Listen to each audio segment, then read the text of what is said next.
now. So now we're going to introduce him to the e-collar. So I'm going to just have him walking around, and I'm going to be tapping him and letting him figure out how to turn that pressure he's feeling around his neck off, and he'll get a food reward. The food reward I'm using is cheese, and that's how he's going to learn to turn that pressure off to come back to me. So whenever he feels the pressure on his neck, he comes back to me.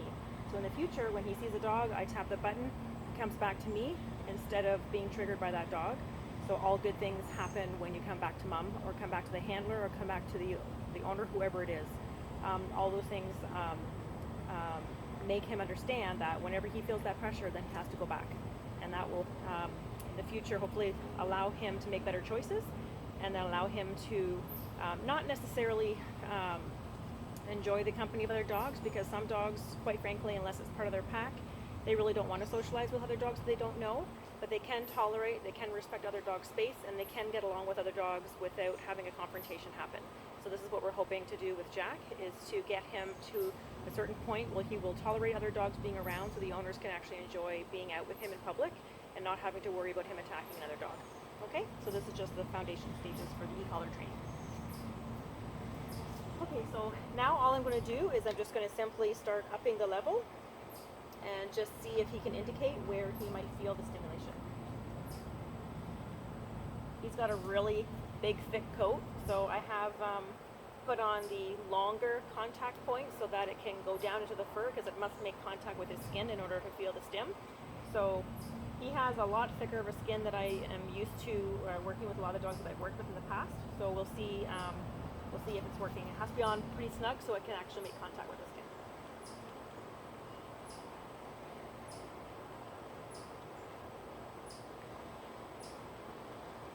So I'm just going in 2 points in increments. This e-collar will go up to 100. Obviously I don't work dogs on 100, but I work on the level that works for that dog specifically, right? When the dog is fine-tuned and starts paying attention to you more, the level comes down drastically the more that you work with the dog, because now they're focusing more on you and less on what's around. Right now, this is the first time Jack has been in this backyard. He looks relaxed. He's a little bit stressed, panting, sitting there. He doesn't know where he is in the backyard here, so his level will be up a little bit. And plus he doesn't know this stimulation and what it means and how to turn it off, so he'll be a little bit more out to lunch.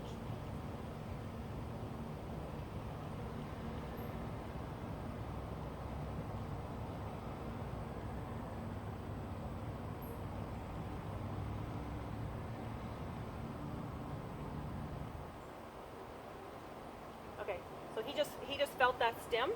So that was at 45. Okay, so at 45 he just started to show an indication of feeling the stimulation. You could just see when I tapped the button. Now he's feeling it. So now I'm going to turn it down. It was the same that it was before. I'm going to maybe go down to 35, because now he's understanding what that stimulation is.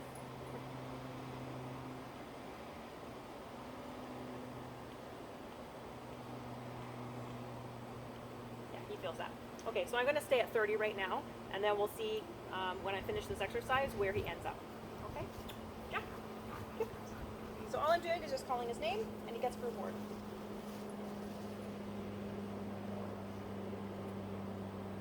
Let's go.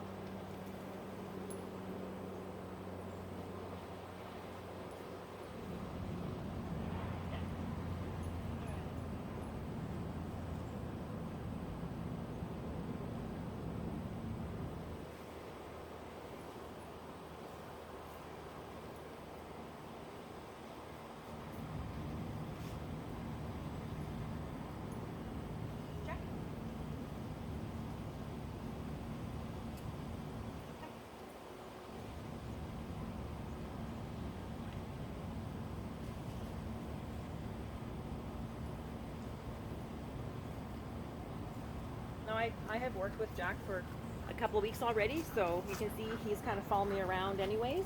So I'm not going to worry about that. I'm going to go into place work, because he really gets the concept pretty quick.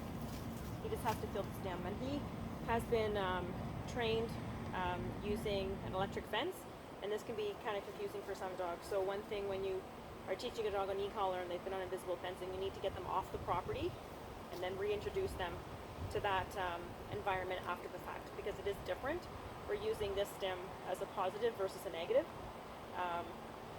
Whereas the electric fence is a very high voltage to get a dog to avoid the behavior of crossing that line. Right? Check. Sit. So again, every time I say his name, he's getting the stim on the e-collar. Check. Good.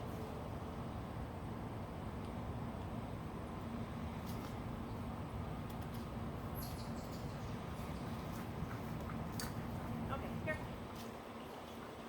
Face. Face. Good.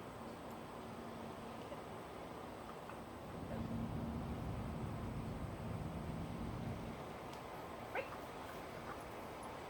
Boy.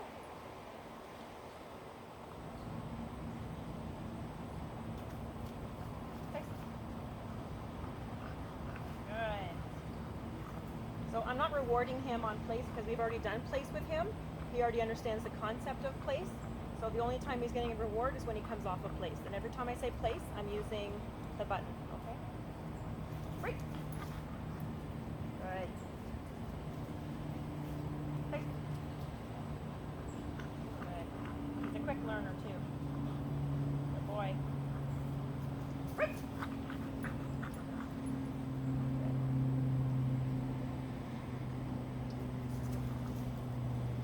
Place.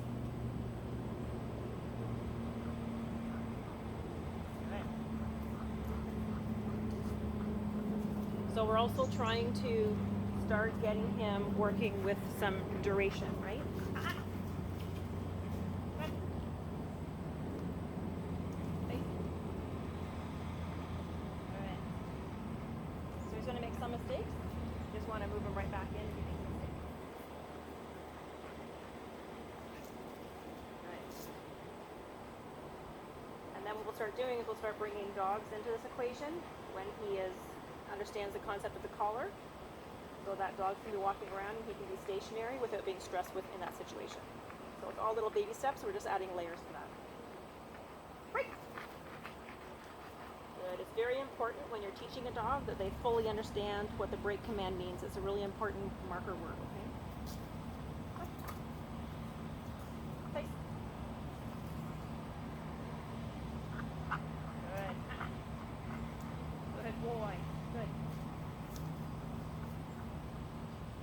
So I should be able to walk around him without him getting off of there, okay? That's what the goal is. Good. And at this point, it doesn't matter if he lies down, if he sits, if he stands, as long as all 4 feet are on the place caught. If I ask him to sit or lie down, then he has to be in those positions at all times, okay? Until he's released. All I'm concerned about is that he stays on there until he's released. Break. Good.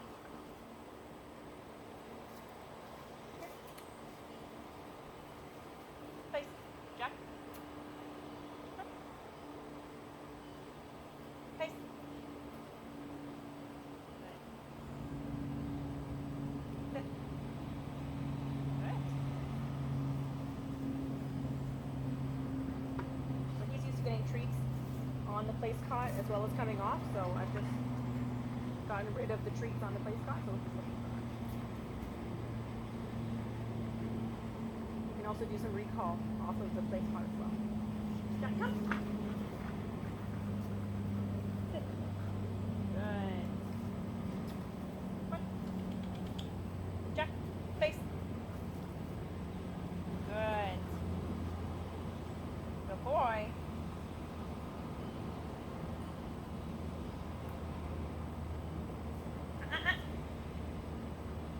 Good. Jack, come. Jack, come. Good.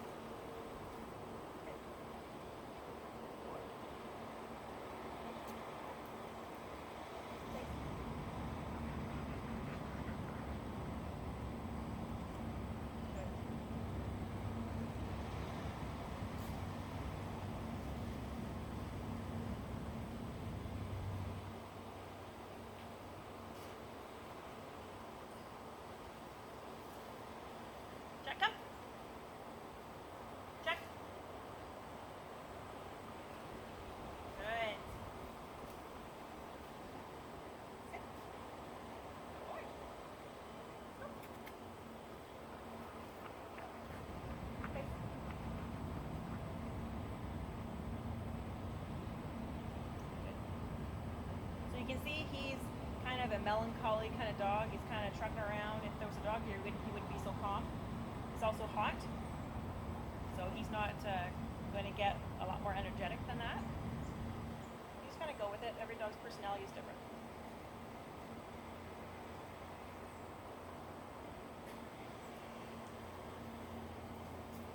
Jack. Jack, come. Good. Good boy. Sit. Good. Place. Nope. Place. Good. Good boy. So here he's trying to figure things out, and so he needs a little bit of guidance to help him, okay? Perfectly fine. He's just learning. This is the first time doing this outside.